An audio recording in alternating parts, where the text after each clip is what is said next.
De l'extérieur surtout quand on regarde les graphismes bas de gamme des chaînes d'infos en continu, cette guerre ressemble à une vulgaire partie de risque avec des petites flèches rouges et bleues. Au journal de 20h, on vous sort des banalités du genre « La Russie a capturé le village X ». L'Ukraine s'est repliée de la ville Y, mais spoiler alerte, la pointe de ces flèches n'a rien d'une simulation numérique. C'est un mélange brutal de boue, d'acier froid, et de sacrifices humains absolument monstrueux. Et dans le grand manuel de la stratégie militaire, reculer d'une case sur la carte ne déclenche pas un game over. Tout comme capturer un tas de ruines calcinées ne débloque pas le succès, victoire épique. Parfois, ce fameux kilomètre carré que vous venez de conquérir avec fierté, c'est juste le futur cimetière de toute votre armée. Aujourd'hui, on va décortiquer comment une faction qui se vante d'être la deuxième armée du monde s'est transformée en une gigantesque épave buggée qui pourrit de l'intérieur. Alors oui, sur le papier, les forces russes ont l'air d'avancer sur le serveur ukrainien. Sauf que cette progression se fait avec les tactiques les plus sanglantes, les plus hors de prix et les plus insoutenables de toute l'histoire de la logistique. Aujourd'hui sur Monsieur Warlog, on lance une analyse tactique de haut niveau. Des officiers russes qui jouent les méchants de pacotille en enfermant leurs propres soldats dans des donjons souterrains moisis, jusqu'à l'anatomie terrifiante des zones de la mort par drone sur l'axe de Pokrovsk. On parlera du drame de ces 180 000 prisonniers relâchés de tôle et balancés comme de la chair à canon en première ligne. Et de ces plans de mobilisation fantômes qui affolent les experts. Sans oublier l'importation de main d'œuvre au bon marché du Sri Lanka, parce qu'il n'y a littéralement plus un seul PNJ dispo pour faire tourner leurs usines. On met tous les documents et les liens open source sur la table pour vous prouver que la boîte de Pandore de Vladimir est en train de ronger les fondations même de son propre empire. Ouvrez vos parchemins tactiques, c'est parti, direction la ligne de front, le point de PVP le plus bouillant de la map, l'axe de Pokrovsk. Vous lisez souvent des gros titres putaclic du genre l'Ukraine s'effondre totalement sur le front de Pokrovsk. Il fuit en panique ou la Russie fait des percées critiques, les rapports de terrain de la BBC confirment bien cette agitation frénétique. Cependant, le background tactique de ce boss fight est infiniment plus complexe que ce que racontent ces articles de niveau débutant. La strat que l'Ukraine spamme actuellement autour de Pokrovsk, c'est la masterclass absolue de la défense élastique. Dans le jargon de la guilde, on appelle ça échanger du terrain contre du sang. Au lieu de faire les têtus pour défendre chaque pixel de terre et sacrifier leurs unités d'élite, sous les averses d'artillerie russe les forces ukrainiennes jouent au chat et à la souris et attirent les mobs russes dans des pièges ultra technologiques appelés kill zones. Des arènes mortelles préparées à l'avance où les coordonnées sont rentrées dans les canons au millimètre près. Ces zones d'annihilation nouvelle génération validées par les experts de United 24 ont littéralement brisé la méta de la guerre conventionnelle. L'anatomie d'une de ces zones de la mort, c'est un pur cheat code. Écoutez bien. Phase 1, le réseau invisible et l'intelligence artificielle. Les drones de reconnaissance ukrainiens tels des aigles royaux planant dans les cieux repèrent les lourdes colonnes blindées russes à des kilomètres de distance. Et grâce au système nouvelle génération, ces images sont traitées en direct par une IA surpuissante. Les cibles les plus précieuses comme les véhicules de commandement ou les défenses anti-aériennes se retrouvent instantanément avec une énorme cible numérique clignotante sur la tête. Phase 2, la fausse retraite. L'avant-garde ukrainienne lâche quelques petites attaques depuis les arbres, puis se replie en douceur exactement comme prévu. Et les troupes russes foncent dans le tas en hurlant « Haha, on est en train de gagner !» Pauvre fou.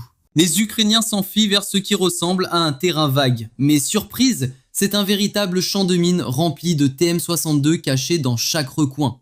Phase 3, les mâchoires de la destruction se referment avec un sourire carnassier. Dès que les troupes russes atteignent le centre de l'arène, les vaisseaux mères de drones entrent en scène. Le vrai spectacle commence. Ces titans volants étendent le signal depuis l'arrière, comme un boss qui buffe ses sbires à distance. Le résultat, des centaines de drones kamikazes FPV décollent en même temps, prêts à offrir un magnifique feu d'artifice mortel. Première étape de ce combo fatal, des bombes à sous-munitions de 155 mm, les DPICM, force l'infanterie à quitter son bladage douillet. Et là, mon ami, le ciel s'assombrit brutalement. Des dizaines de drones passent en mode furie autonome. Même les brouilleurs électroniques les plus balèzes ne peuvent pas annuler cette attaque ultime. Ils fondent sur les soldats désemparés, nus comme des vers sans leur véhicule. Un véritable tir au pigeon. Grâce à cette stratégie de génie, l'Ukraine compense son manque de troupes par une grosse dose de technologie surpuissante.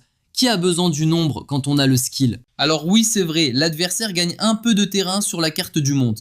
Mais cette avancée se dessine avec le sang de ses propres soldats, payant chaque centimètre au prix fort. Une sacrée facture. Quel est donc le prix réel de cette tactique suicidaire pour conquérir un pauvre lopin de terre? Jetez un œil au registre des pertes quotidiennes tenues par le portail ukrainien Minfin. C'est le tableau des scores le plus morbide de l'histoire. Et attention, pas de triche ici, tout est vérifié par des sources indépendantes avec des preuves en images à l'appui. Ce ne sont plus les stats d'une armée, mais celles d'un abattoir industriel tournant à plein régime. C'est presque comique tellement c'est absurde. Écoutons le grand chef de la guilde de l'OTAN, Mark Rutte, pour confirmer ce désastre monumental. Une information croustillante directement relayée par les courtiers de l'ombre d'RBC Ukraine. Admirez un peu les chiffres terrifiants qu'il a balancés sur les pertes adverses. Accrochez-vous bien à vos sièges. Dans les zones à haut niveau comme Pokrovsk et Kourakov, ils encaissent 1000 pertes ou blessures critiques par jour. 1000 par jour. Faisons une petite pause système pour bien digérer cette dinguerie. 1000 joueurs au tapis par jour, 30 000 le mois et environ 360 000 game over à l'année. Un vrai speedrun vers l'enfer. Ouvrez un livre d'histoire militaire moderne, allez-y, je vous attends. Aucune autre faction n'a subi un tel massacre en si peu de temps lors d'une guerre conventionnelle. C'est un record du monde dont on se passerait bien. Ces stats effarantes prouvent que ce qu'ils ont encaissé en quelques petites semaines de raid en Ukraine égale les pertes totales qu'ils avaient accumulées en 10 longues années de galère en Afghanistan. Il faut le faire quand même. Cette stratégie de farm de territoire est absolument intenable sur le long terme. C'est tout simplement le sacrifice pur et dur de toute leur prochaine génération. Une brillante idée du quartier général, vraiment. Sérieusement, comment voulez-vous garder le moral des troupes quand 1000 gars disparaissent chaque jour et que la mort pleut littéralement du ciel? Que se passe-t-il quand les pions refusent d'avancer dans ce cercle de feu infernal? Le grand drama commence. Car la puissance d'une guilde ne se mesure pas qu'à ses tanks ou ses missiles cheatés, mais à sa barre de volonté. Imaginez un instant que cette barre tombe à 0. Plus de foi, plus d'espoir, le néant total. L'armée perd son statut prestigieux et se transforme instantanément en une vulgaire bande de voyous armés jusqu'aux dents. Et devinez quoi? C'est exactement le spectacle tragicomique auquel nous assistons dans leur rang en ce moment même. Laissez-moi vous sortir un dossier confidentiel qui va vous faire tomber la mâchoire. Un rapport glaçant du Moscow Times sourcé par le réseau de détectives indépendants de Verstka. Au moins 100 officiers russes ont carrément éliminé leurs propres soldats sur le front. Le fameux tir allié activé par erreur, n'est-ce pas? Ce n'est pas de la propagande ennemie, ni une rumeur foireuse venue des bas-fonds de Telegram. C'est un fait pur et dur, gravé dans le marbre du système. C'est prouvé par les récits traumatisants des survivants qui ont réussi à s'échapper de ce bourbier. Sans oublier les preuves audio fuitées et les dossiers secrets des tribunaux militaires. Oups, la grosse boulette. Mais pourquoi? Quelle folie pousserait un chef à braquer son arme sur son propre camarade de combat? L'explication est d'un cynisme absolu. La tactique de l'assaut de chair. Sans blindage, on force l'infanterie à un suicide collectif. Une pure dinguerie. Les pauvres fantassins sont balancés à pied vers les zones de mort, sans la moindre armure pour encaisser les coups critiques. Face à cette folie furieuse, on comprend aisément qu'ils soient paniqués, gelés sur place dans les tranchées ou juste vouloir fuir pour sauver sa peau, typique des mobs de bas niveau. C'est exactement là qu'entrent en scène les spectres des ténèbres. Les fameuses troupes de blocage et leurs donjons cauchemardesques. Le rapport de Verstatka lâche un autre détail à vous retourner l'estomac. Une vraie pépite de cruauté digne d'un boss tyrannique. Les soldats qui osent désobéir aux ordres ne sont pas juste éliminés, pro-classique pour les méchants de cette histoire. On les jette dans des fosses glaciales et sombres creusées derrière les lignes. Les fameux cachots du désespoir. Certains joueurs, enfin soldats, sont abandonnés sans la moindre goutte d'eau ni nourriture pendant des jours. Un mode survie hardcore imposé. Attachés nus aux arbres, subissant le pire des traitements, le niveau de toxicité de cette faction crève littéralement le plafond. Les sous-boss éliminent leurs propres troupes en public juste pour dissuader les autres de fuir. Super ambiance pour le moral de la guilde. Coincés entre les drones ukrainiens devant et les canons de leur propre commandant derrière, le pire sandwich mortel de l'histoire des champs de bataille. Spoiler, un soldat qui déteste son supérieur ne va pas vraiment se donner à fond pour lui faire farmer de la victoire. À ce stade, il essaie juste de survivre à ce jeu de massacre sans règles. À la première occasion, il lâche son arme, déserte la zone ou plante un coup critique dans le dos de son propre chef. C'est ce qu'on appelle le fragging, et cette petite mode vengeresse fait exploser les statistiques dans les rangs de l'armée russe. Ces exécutions publiques prouvent une chose terrifiante. Cette armée ne tient debout que grâce au sortilège de la terreur absolue. Mais avec autant d'éliminations et de fuyards, comment font-ils pour continuer à remplir ce front gigantesque? La réponse est d'une tristesse hilarante, en raclant littéralement les pires bas-fonds du serveur. D'après les feeds fracassants du Kyiv Independent, basés sur des données infaillibles, tout droit venus de la guilde des services secrets ukrainiens, le fameux SZRU, et des renseignements officiels balancés publiquement sur Telegram par le DI ukrainien. La Russie a invoqué pas moins de 180 000 prisonniers directement depuis ses geôles depuis le début de la guerre. 180 000 âmes perdues. C'est plus massif que les armées régulières de la plupart des royaumes d'Europe. On parle de condamnés à perpétuité, de membres de syndicats du crime et de seigneurs de la drogue de rang S. Le tout avec la fausse promesse d'un ticket de sortie pour la liberté après seulement 6 petits mois de quête mortelle. Jeté dans la zone la plus dangereuse au monde, sous les bannières Tempête Z et Tempête V, avec à peine quelques semaines de tutos de combat. Ça prouve de manière flagrante que le noyau élite et professionnel de cette armée a tout simplement fondu comme neige au soleil. Les paras et les forces spéciales Spetsnaz ont été rayés de la carte. L'armée s'est transformée en un gigantesque syndicat du crime paramilitaire. Mais spoiler alerte, les prisons ne sont pas un donjon au butin de recrues infini. Le vivier de Força a fini par se vider jusqu'à la dernière goutte. La plupart de ces malheureux PNJ ont été pulvérisés lors des toutes premières vagues sur Bakhmut et Avdiivka. Un vrai massacre scénarisé. Et quand il n'y a plus personne en réserve, qu'a fait le maître de la faction? Il a activé le code de triche de la monnaie infinie. Ils ont fait fumer la planche à billets. D'après les chiffres ahurissants du Moscow Times de janvier 2026, les administrations régionales ont rétabli les énormes bonus de connexion qu'elles avaient lâchement réduits auparavant, gonflant les primes à des niveaux stratosphériques pour attirer de nouveaux mercenaires, la fameuse classe des Contract Nikki. C'est devenu une véritable course folle à la région qui lâchera le plus de pièces d'or sur la table. Des zones VIP comme Moscou, incapables de trouver des hommes, offrent carrément des millions de roubles aux joueurs juste pour cliquer sur accepter. Le baratin scénaristique du début sur la grande défense de la patrie et la purification sacrée de l'ennemi, toute cette illusion s'est effondrée de manière catastrophique, tel un château de cartes complètement buggé. Plus aucun joueur ne veut se connecter sur la map ukrainienne pour se sacrifier au nom d'un faux idéal. Le système doit constamment augmenter les récompenses juste pour envoyer de la chair fraîche dans ce hachoir géant. Le hic dans l'histoire, c'est de l'argent magique généré à partir du VIN par les développeurs de la Banque centrale. Ces primes colossales écrasent le dos de l'économie civile, propulsant l'inflation du pays vers les sommets terrifiants d'une hyperinflation dévastatrice. La machine de guerre vampirise littéralement tout le système tel un boss final assoiffé de l'énergie vitale de ses citoyens. Alors, si l'or perd toute sa valeur et qu'il n'y a plus la moindre chair à canon dans les cachots, que va faire le grand boss? C'est la question qui hante les nuits de Vladimir Poutine, l'écran de Game Over ultime. Le lancement d'une toute nouvelle mobilisation. La mise à jour terrifiante que tout le monde redoutait. Mais attention, cette fois-ci, le grand méchant a changé de stratégie. C'est devenu beaucoup plus sournois, presque diabolique. D'après les éclaireurs de la guilde du renseignement ukrainien, le fameux GUR, mené par le maître espion Kirilo Budanov, cité par NV English, et surtout l'analyse ultra poussée des tacticiens de l'ISW, le boss du Kremlin panique et lance une nouvelle phase pour éviter le game over en Ukraine. Pour la première fois, il va spammer le bouton invocation de réserviste en boucle et en mode furtif s'il vous plaît. Une invocation en boucle? Qu'est-ce que ça veut dire au juste dans ce jeu macabre? Vous vous rappelez du méga flop de l'invocation partielle de septembre 2022 annoncé en direct à la télé? Des centaines de milliers de joueurs russes avaient sprinté vers les frontières pour esquiver cette quête de classe obligatoire. Un véritable désastre d'organisation, un fiasco légendaire. Cette fois, pas de discours à la télé. C'est une traque numérique silencieuse digne des meilleurs assassins.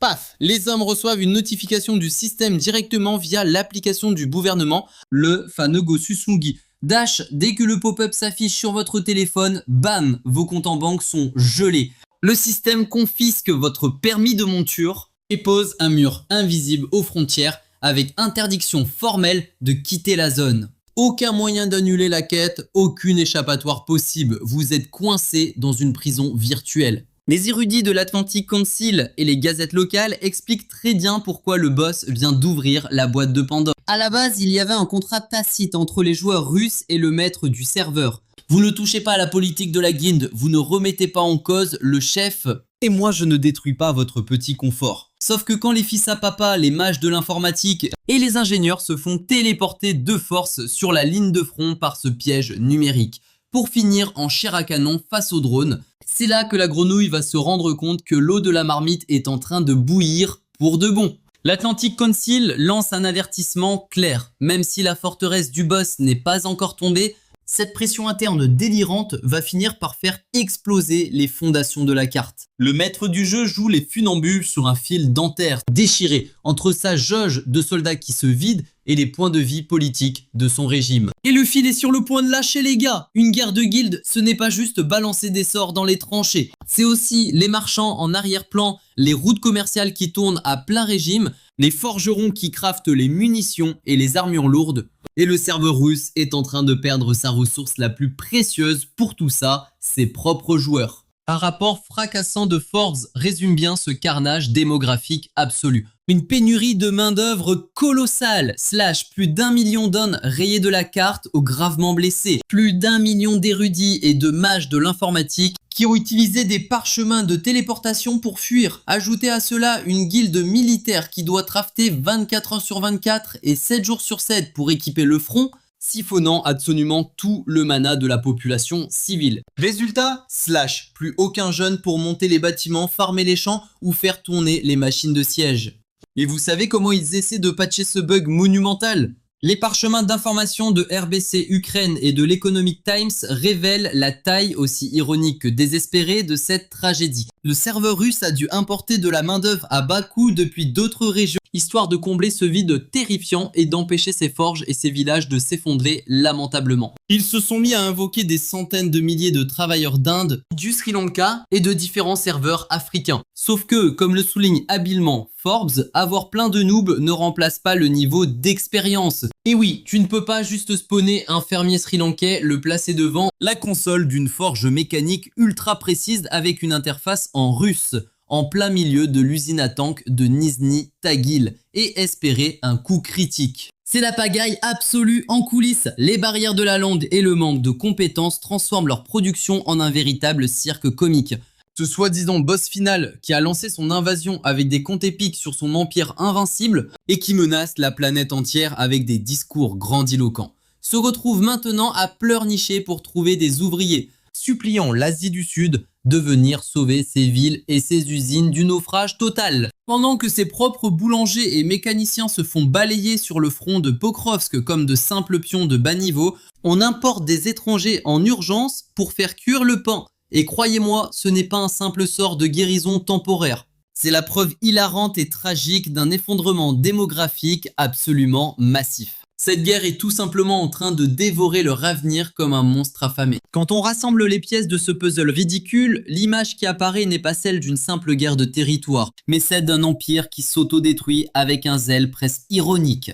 Les forces ukrainiennes ne font pas que se défendre. Sur l'axe de Pokrovsk et d'autres points chauds, elles laissent cet adversaire pâteau s'étouffer sous son propre poids titanesque, le saignant à blanc dans un jeu d'usure magistral. Chaque attaque de drone ne se contente pas d'éliminer quelques sbires sur le terrain. Elle vaporise purement et simplement des millions de leur budget déjà évaporé, forçant leur grand chef à lancer une mobilisation fantôme aussi désespérée que dangereuse. Un véritable suicide politique qui vide encore plus leurs usines de la moindre âme qui vive, les rendant totalement dépendants de la guilde des travailleurs étrangers. Une faction ténébreuse qui exécute ses propres officiers dans des donjons souterrains, dont la prétendue grande armée n'est plus qu'un syndicat de criminels endurcis, dont l'économie fonce droit dans le mur, de l'hyperinflation avec un grand sourire aux lèvres, et dont les forges tournent grâce à des recrues importées en catastrophe. Peu importe à quel point ce géant a l'air effrayant de l'extérieur, son noyau est déjà complètement pourri de l'intérieur. Ne vous y trompez pas, ce n'est pas l'anatomie d'une armée invincible, c'est celle d'un camion fou dont les freins ont lâché, avec un moteur en flammes qui n'avance plus que par inertie en écrasant ses propres citoyens sur son passage. La vraie question n'est plus de savoir jusqu'où ce mastodonte peut avancer en Ukraine, c'est de deviner combien de temps il pourra maintenir cette illusion semblante avant que ses propres organes vitaux ne lâchent. Et voilà qui clôture l'analyse de Monsieur Warlog pour aujourd'hui. Nous continuerons de traquer les vérités cachées derrière ces stupides flèches rouges sur leur carte de bataille, la logistique brutale de ce chaos et leur stratégie douteuse. Pour rester à la pointe de l'information, décrypter leur tactique terrestre avec un vrai regard de stratège et ne rater aucune des prochaines analyses de Maître Warlog. N'oubliez pas d'écraser ce bouton j'aime et de vous abonner à la chaîne. Et vous, chers tacticiens, qu'en pensez-vous? Comment ce trash démographique et cette mobilisation numérique faite en cachette vont-ils faire exploser leur équilibre interne et menacer la sécurité même de ce régime vacillant dans les années à venir? J'ai hâte de lire vos théories les plus piquantes dans les commentaires. Ici Charlie, votre guide dans ce chaos. Restez sur vos gardes et à la prochaine.